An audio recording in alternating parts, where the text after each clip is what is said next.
Les amis, j'espère que vous allez très bien. Alors, likez la vidéo, ça ne vous coûte rien, ça nous fait du bien. Likez la vidéo, s'il vous plaît.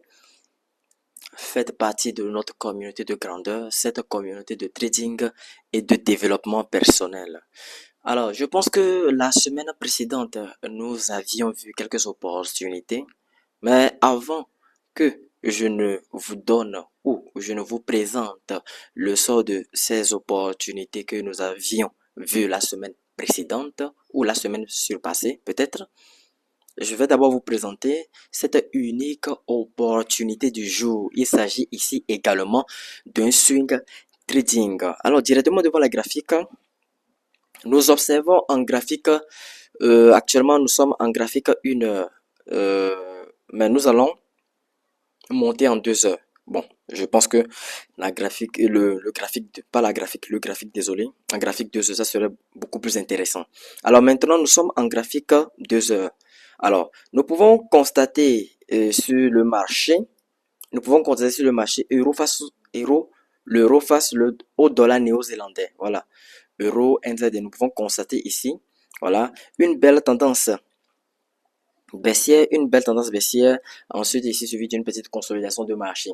Si certaines personnes parmi vous analysent ce marché, vous pouvez constater que c'est une épaule, cette épaule inversée. Notamment, nous avions ici, ou bien nous avons le premier, la première épaule, ici, la tête et la seconde épaule, vous voyez, voilà. Donc, une épaule ici, une tête et une autre épaule ici. Mais moi, je ne l'ai pas analysé comme ça. Bien même que j'ai trouvé que ça s'apparente très fortement à une figure de retournement, à l'occurrence, bien sûr, cette épaule inversée.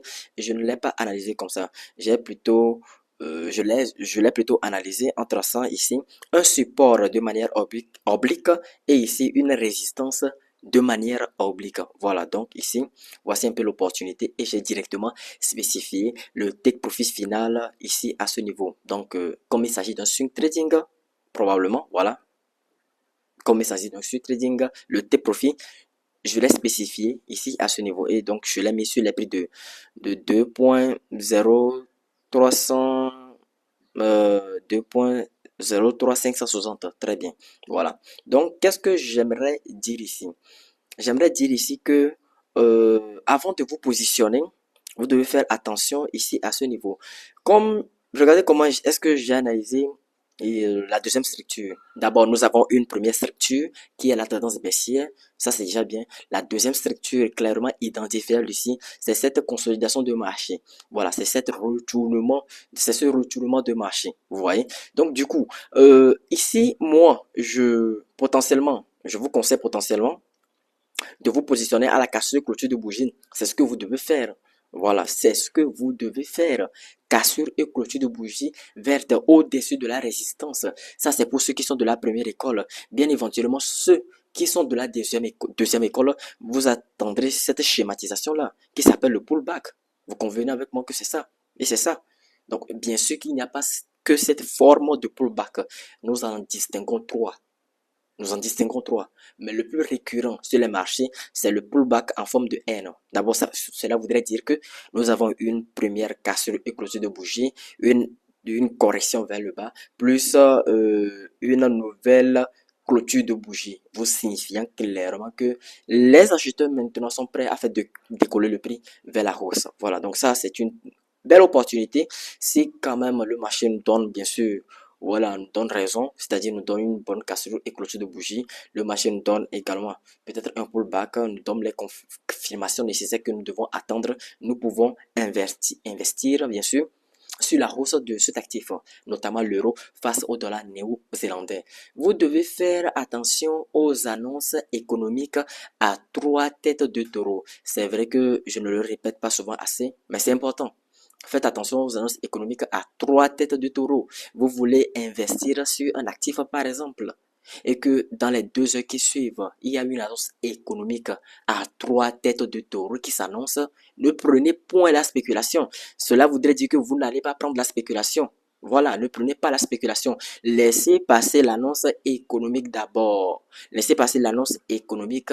Laissez encore peut-être 1 heure. pour constater l'impact de l'annonce économique sur la perte de devise ou bien sur l'actif en question que vous voulez trader. Et après ça, si votre opportunité est toujours valide, vous pouvez prendre la spéculation. Je répète mes phrases. Si il y a une annonce économique qui en approche, laissez passer l'annonce économique, laissez passer encore 1 heure de temps, ou disons peut-être 45 minutes, mais je vous conseille 1 heure quand même, laissez passer quand même 1 heure de temps, voilà, pour que l'impact de l'annonce économique sur l'actif en question, voilà, puisse passer, pour que vous puissiez regarder l'impact, comment ça chambouler l'actif en question que vous voulez trader, bien sûr.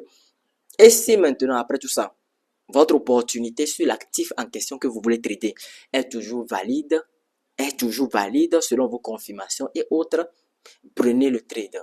Voilà. Si par contre, l'annonce économique a tout chamboulé sur l'actif en question que vous voulez trader, ne vous forcez plus à trader. C'est-à-dire que l'opportunité en question n'est plus valide parce que l'annonce économique à 3 têtes de taureau est venue tout chambouler. Bien sûr qu'il n'y a pas seulement l'annonce économique à 3 têtes de taureau qui existe. Nous avons des annonces économiques à 1 tête de taureau, à deux têtes et à 3 têtes. Mais l'annonce qui a le plus d'impact sur les marchés financiers, qui a le plus de probabilité du taux d'impact, voilà, plus de probabilité du taux d'impact sur les marchés financiers, c'est la catégorie, bien, ce sont les annonces économiques à 3 têtes de taureau. Voilà.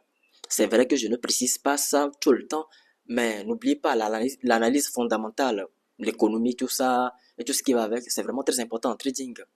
Ça va vous éviter certaines pertes inutiles. Vous comprenez? Ensuite, qu'est-ce que j'aimerais ajouter? Pour chaque opportunité de trading que je vous partage, n'oubliez pas d'avoir un risque ratio de minimum 2,5. Je risque 1% de mon capital de trading pour potentiellement gagner, euh, 2,5 ou bien 3 ou bien 4. Vous comprenez? Voilà. Vous devez avoir un bon risque ratio pour chaque opportunité. C'est-à-dire, vous avez fait vos analyses graphiques, analyses techniques et tout ce qui va avec. L'opportunité est bien présente. Le marché vous a donné de belles confirmations. Avant de vous positionner, vous devez prendre l'outil position short.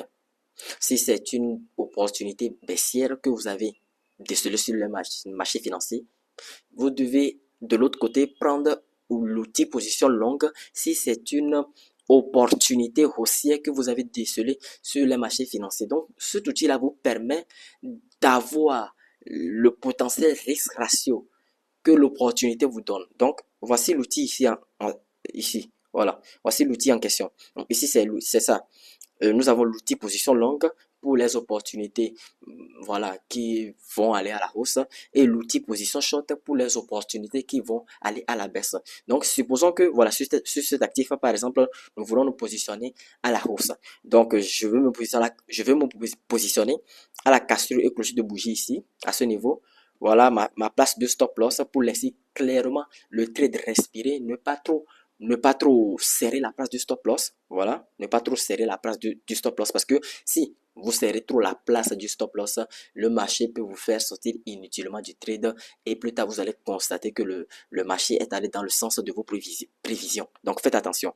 Donc je dois maintenant étendre ma cible jusqu'ici, jusqu'au TP. Voilà.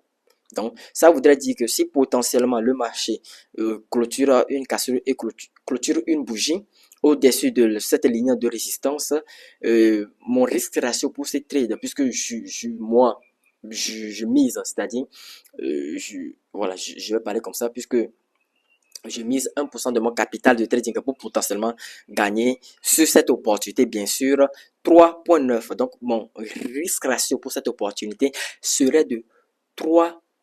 Ça voudrait dire que moi, de mon côté, je mise 1% de mon capital de trading et pour cette opportunité, le marché me donne un risque récompense de 3,9. C'est-à-dire que si je devais à perdre, si j'étais amené à perdre, je perdrais seulement les 1% de mon capital de trading.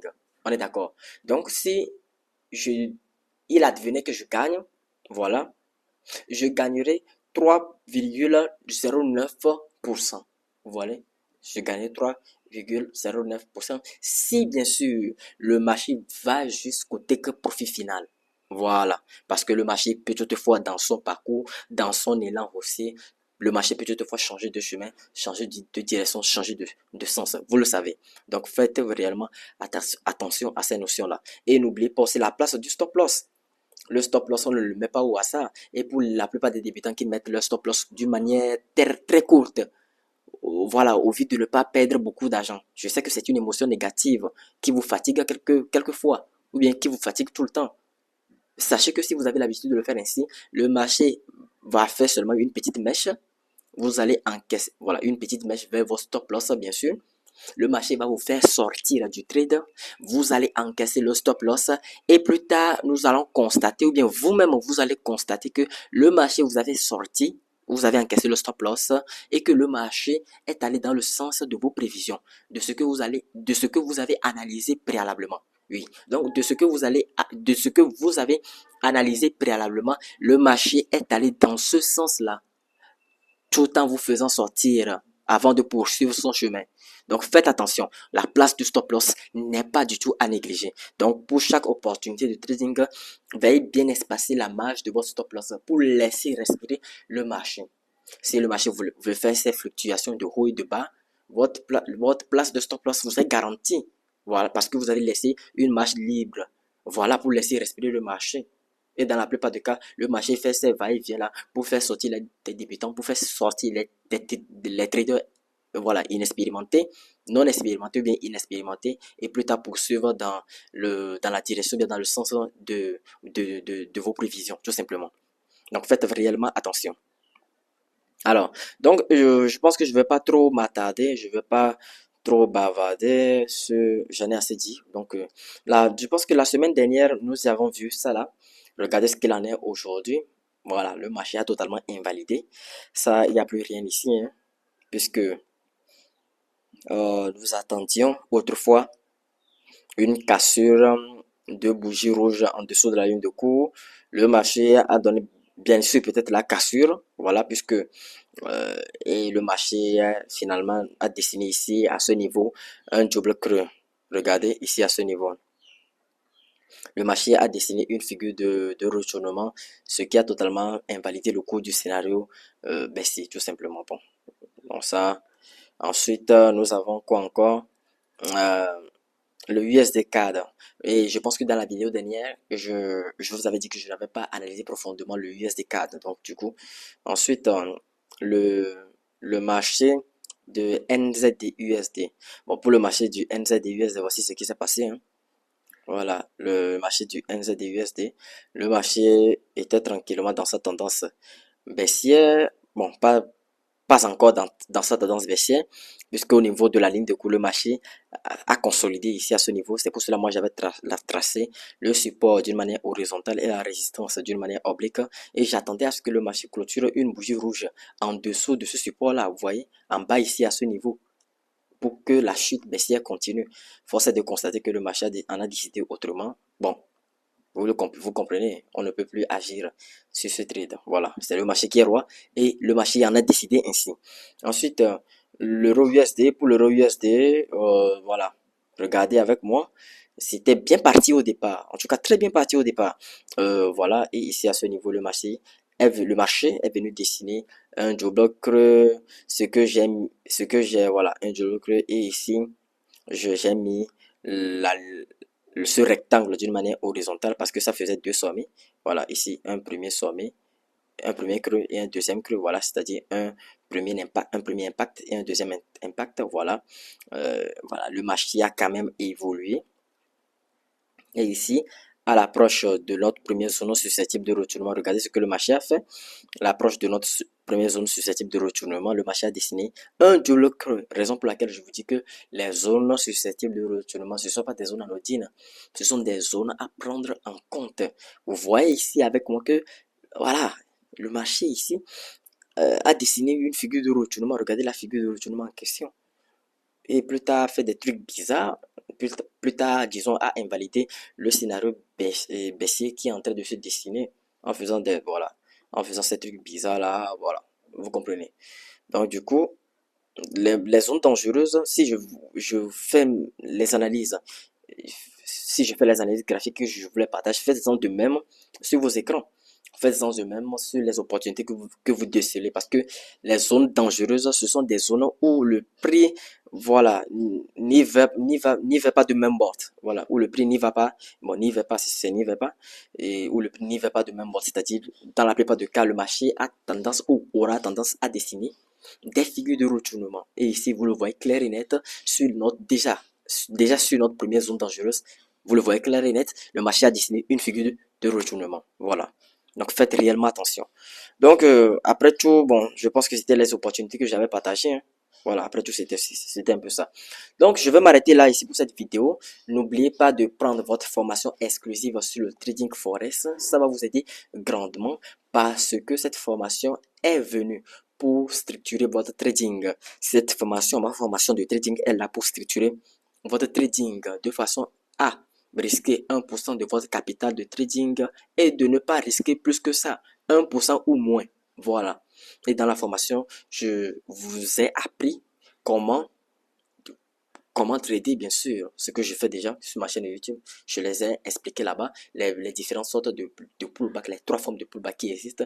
Je vous ai montré aussi les figures de continuation, les figures de retournement également. Je vous ai montré ce qu'on appelle le draw up management et le drawdown. Le drawdown, voilà, le draw up management et le drawdown, c'est-à-dire le draw up et le drawdown, voilà. Ce sont des notions clés à savoir dans le trading. Et aussi, je vous ai parlé de la gestion des émotions en trading et tout ce qui va avec. Donc, cette formation, elle est pour vous. Elle est pour vous. Ce n'est pas une formation assez chère, ce n'est pas une formation assez bas, c'est une formation qui vous est convenable. C'est une formation premium. Voilà, c'est une formation qui vous est totalement convenable au prix de 450 euros. Voilà, au prix de 450 euros. N'hésitez pas à le prendre. Ça va énormément changer votre trading. Alors, je pense que nous allons nous arrêter là, ici, pour cette vidéo. J'espère que vous avez aimé et apprécié. Nous allons nous retrouver une prochaine fois dans une nouvelle vidéo. D'ici là, portez-vous bien.